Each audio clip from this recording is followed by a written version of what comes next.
Hey guys, so I'm kind of re-recording this. The other one, I recorded it and I'm like, I don't like it. I don't like it. I'm just gonna redo it.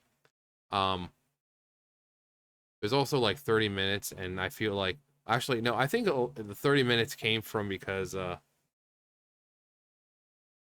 Sam, he was up there and he kind of wanted to get in the way.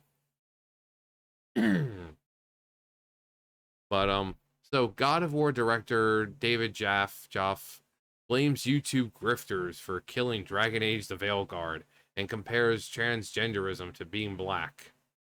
So we're gonna watch the video. It's 7 minutes long, and basically the long short of it is, oh well, gamers didn't actually kill the game, but they did. That's pretty much the long short is. They didn't do it, but they did. Um, but we're gonna go ahead and when you say that the gaming community ruined this game's success, I mean, I don't think that's entirely fair, but I think there is a lot of truth to it. If you're EA, you've got to. So I don't believe that they did, but I believe they did. Kind of prepare for the market winds that you're sailing into and all that. And so they should have been prepared to counter, and they weren't. Really, at this point, all that gaming community that you're talking about has done is they've made it so they've actually made games worse, which is what they say they're trying to not do. Because they have the charismatic grifters that make the videos that, for whatever reason, people respond to. For some reason, the people respond to. Maybe because these charismatic grifters over the last year or so have been able to tell you whether or not a game's going to be crap solely on what certain trends we've seen. Think of the games this year that Sweet Baby Inc. has worked on. Have any of them succeeded? There you go. There's your answer. When you see a small bag and it smells like there's dog crap in it, you don't have to open the bag to know that there's dog crap in it. Because you've seen it enough and you know the smell of it to know that it's dog crap in there.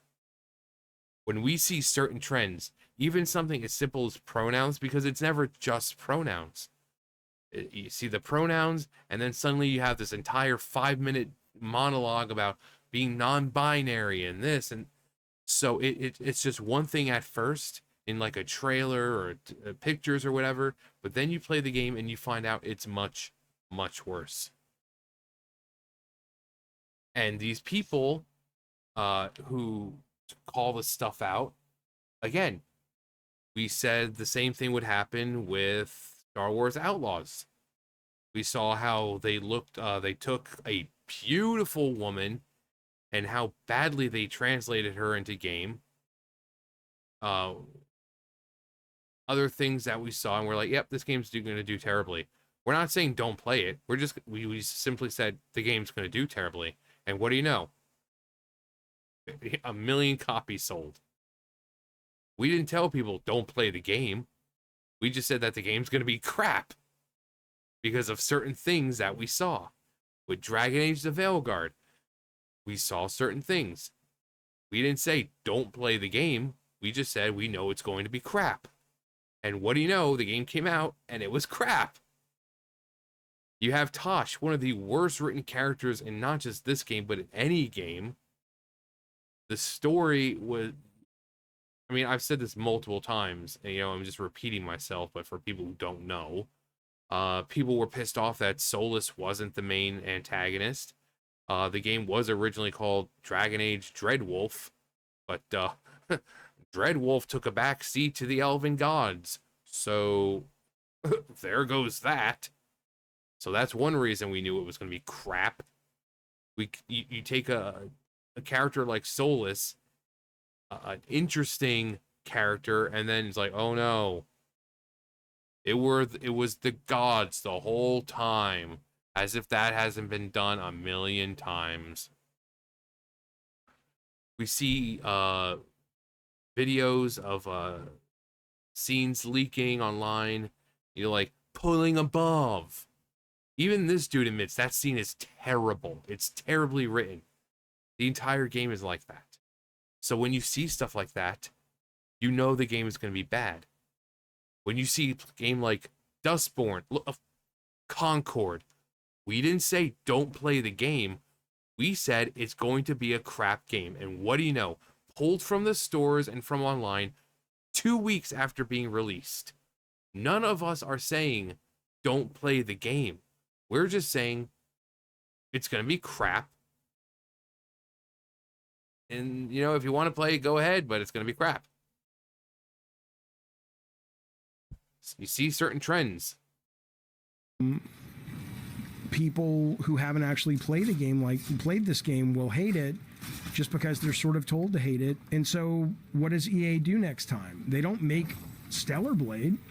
They just continue to sort of, vanilla the fuck out of everything they work on and make sure that no one's going to have anything to complain about. Oh, well, people didn't like our game, so I guess there's no point trying anymore, so we're going to make it as vanilla as hell and just appease everyone. Come here. We've been telling you how to make a lot of money. We've been telling you through all your rage and your rants online and your insulting the gamers. We, the gamers, have been telling you how to make money. Ready for this? Nugget of info. My 2 cents in this economy, though, not really. I'm basically giving you free advice, okay? Ready? Come here. Make a good game. Instead of worrying about pronouns and non-binary and inclusiveness and all that crap, you make a good story. You make characters that actually have character, and their entire character isn't based solely on what color their skin is, how they identify, or their gender. You make sure when the game releases, before the game releases, that as many bugs and glitches are gone. So that way, when you have a stealth mission, you're not grabbing the guy and moonwalking 50 feet backwards.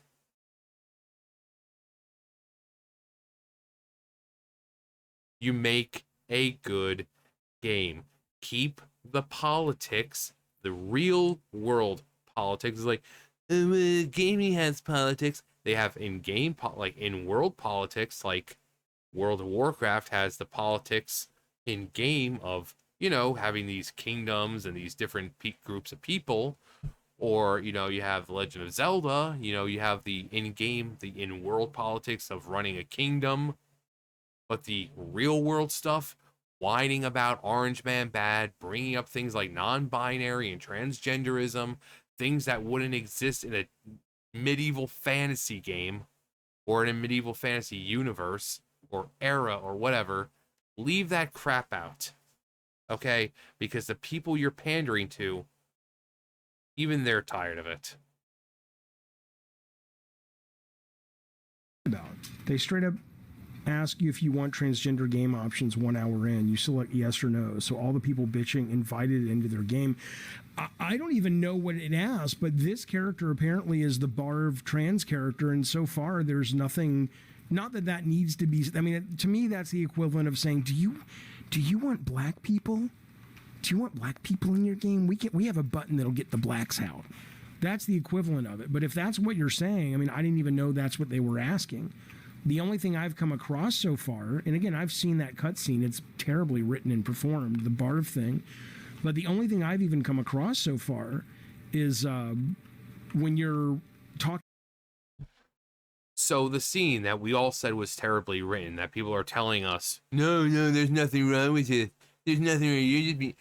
This dude himself has said it's a terribly written scene. It is terrible. And he said he's only about an hour into the game or something. So he hasn't seen the full extent. The whole game is like that.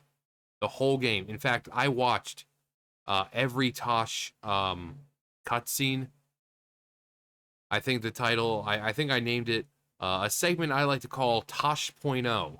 You know, Tosh.0, the show on Comedy Central, like Tosh, but instead of it's pronounced the same, Tosh. So I said a segment I like to call Tosh.0. And I watched all the cutscenes. None of it is genuine. None of it feels real. It all feels like it was taken from fanfics online. I've said this before, and I'll keep saying it. It's they went online, they found a fanfic, and they wrote a fanfic of that fanfic. And they slapped a name on it, called it Dragon Age Veilguard, and there you go. The flirting in this game, as I've said in previous videos, it feels like they've never flirted with anyone in their life. Or they've never had anyone flirt with them, because the flirting is so bad. So, I mean, I hate this word, but cringy, that you're like, no, surely this must be AI. Surely. Don't call me Shirley. Surely this must be AI or something, because no human would write this. No, a human did write it. And when you see the person who is writing it, you'll be like, oh, now it makes sense. So, again, people are spending their hard-earned money for this stuff. You don't want a subpar product. You want a game that's going to blow your freaking balls off. You know, a story that really enthralls you, a story that grips you enough to want to play it. This game, people are like, well, I'm just going to beat it just to get through it. I mean, that's not how a game should be. You shouldn't just be like, oh, well, I'm just going to beat it just to beat it. You know, I really don't care. I wanted to do it so I can say I beat it. To characters, and one of your multiple options is you can romance a character who is the same sex as your character, and you can just be like, oh, no thanks. You're like Chad in SNL. It's like, no thanks. And you know, if that's not what you're into. The grifters who hate woke still stream the game and played it to finish grifting how bad the game was. So yeah, they didn't like it, but played it for views and ad revenue equals a grift. Yeah. Avowed Dev said they're making the game really woke to upset Elon and Grums. Well, I don't know. I mean, I know what you're talking about, Eddie. I know the art director was basically pushing back because Elon got upset and Grums got upset that there are, God forbid, pronouns in that you can select, or maybe not even.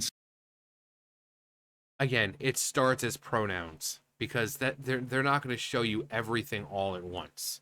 It's just like this game. You saw that there was top surgery scars.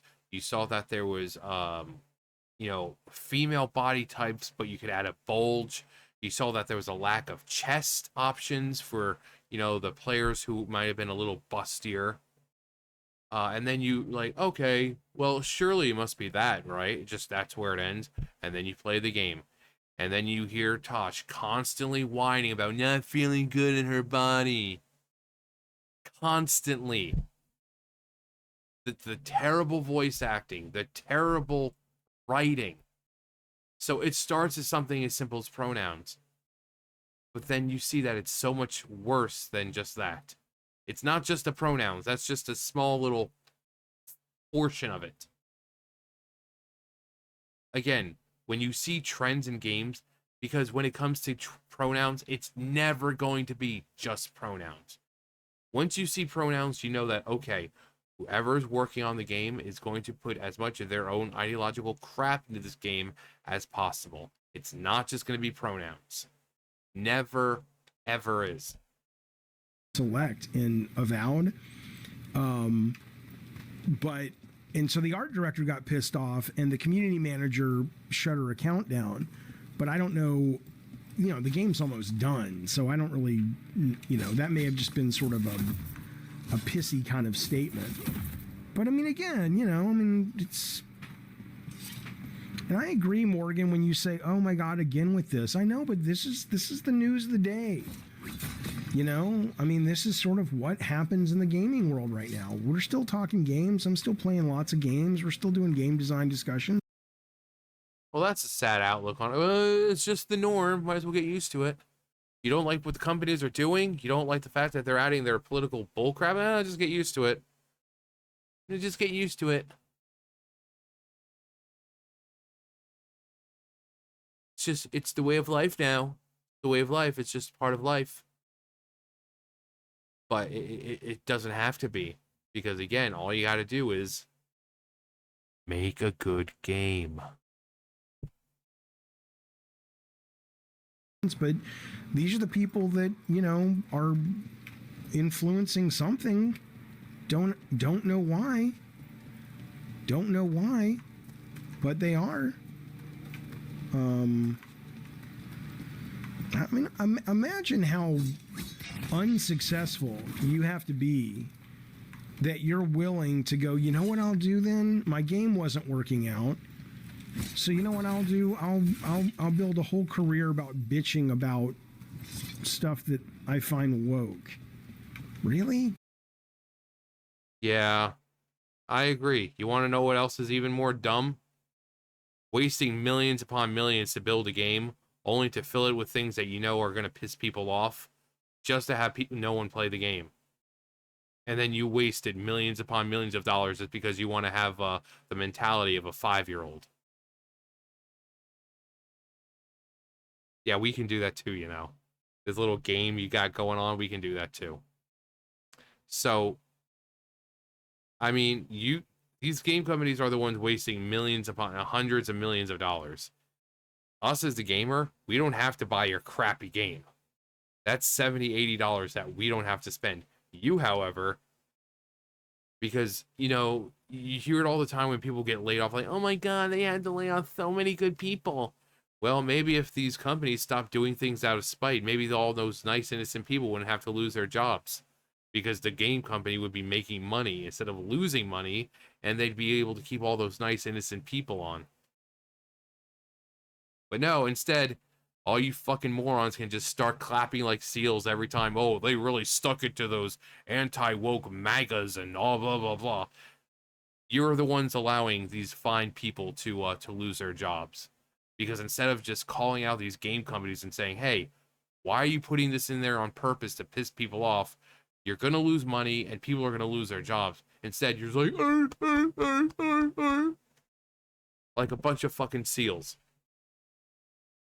So none of you actually care about those poor innocent people who lose their jobs.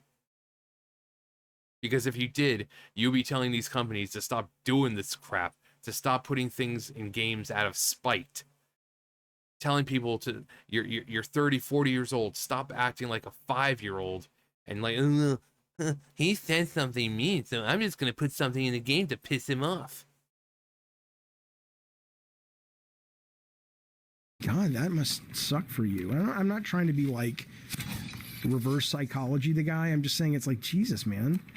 Just go make some shit if you don't like it. There's a lot to like out there. I mean, here's what I'll grant you. If you're watching me play this game, I get that you would look at this game and say, well, this doesn't seem like a Game of the Year contender, and it may not be. It probably isn't for most people.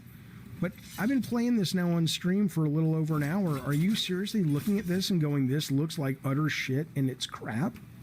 Like, I mean, really? I mean, that's okay. It's your opinion. That's fine. But like, how can you, I mean, it's fun. It's a fun, solid game. And I get the argument of like, hey, I don't have time for just fun enough. There's so much to play. I respect that. And there you go. Even he admits it. People are tired of, oh, well, it's fun enough. If you're spending, especially in the economy right now, you don't want to waste $70, $80 of your hard-earned money on just good or fun enough. You want to have your balls blown off.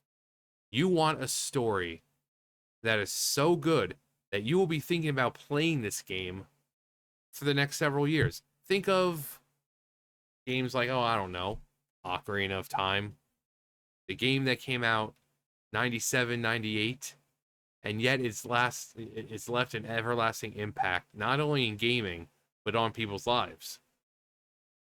From the story, to the characters, to the music, to the gameplay, everything about that game. You get to the very end, and you're like, that's it? It's not like the first Zelda game. There's no second quest or anything. This is it. I don't want it to end though. Is really? I mean, is there anything? But this game, it's gonna be like, okay, well, I beat it. I beat it. Time to uninstall. Which is that's what most people have done. They beat it. They uninstalled it. So people are tired of just good or fun enough. We've gotten to the point where games shouldn't be just good or fun enough. If you're spending that much money on this kind of experience, you need a good experience. Characters that you can relate to, apart from just how they identify or their skin color or whatever. Characters that are actual characters. They're well written. They have goals. They have personalities. If one of them gets hurt, you feel it. And I bring up Genshin Impact all the time. For people who play that, you know exactly what I'm talking about. Hoyoverse, when they write a story, if they want to write a story, they can do it. The Archon quests, Sumeru, Fontaine have the best Archon quests. Some of the best writing, not only in the game, but in gaming in general for the last several years. Because I've seen so many people playing through those Archon quests only to start bawling at the end because of how emotional it is. That is sign of a good game. That is the sign of good writing. If you're going through a game, you're like, oh, wait, her mom died? That you don't want to just go through a game and just not feel anything. You want to feel emotions. It's a story being told, and you are controlling the characters who are engaging and living in that story. You don't want to just be like, whatever. Oh, that's sad, I guess. You want to feel something.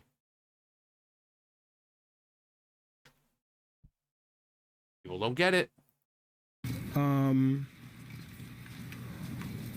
it's like, if it's not your favorite game, don't play it, but it's not shit. Now, by the way, I'm not saying you're wrong, but I am curious, Nick, when you say you think it looks mediocre. So what, if somebody was in the market for an action RPG, not Baldur's Gate, not a turn-based RPG, like an action game, like, like what you're seeing here, but there's still stats and a big story and characters and a party to build and all that. If this one's mediocre, which one would you suggest they play? Like, which one does it really well that is still... Kingdom Hearts. Like, the first game holds up incredibly well, despite coming out in the early 2000s. You got your RPG, your action RPG, Japanese RPG. You level up. You collect different Keyblades. You level up your party. You can equip items. Fantastic music. Gameplay is kind of like this. It's a hack and slash. So, Kingdom Hearts 2.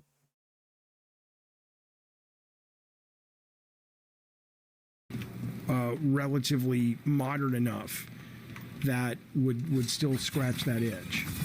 I mean, Elden Ring doesn't do that. Elden Ring's my favorite game of all time, but Elden Ring's not this. Elden Ring doesn't have anywhere near close to this kind of combat. Elden Ring's combat is much more, I would say, tactical and measured. This is much more hack and slash. Okay, so Morgan says Rebirth does it better. Okay, that's fair. That seems probable.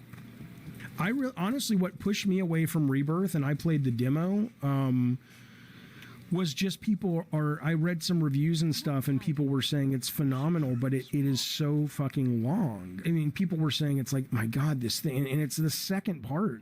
I didn't even play the first part. So it's kind of, yes, Elden Ring is a better game than this, for me personally, yes. But this scratches a very different itch. That's like comparing, a fine whatever 3-star meal. I don't know how they do meals, to like a really solid, slightly above McDonald's dinner. It's like they both have places in your life. All right. Well, speaking of places in my life, the place I have to go is back to the grocery store. So yeah, the long short of it is, oh well, it's not really the gamer's fault, but it is.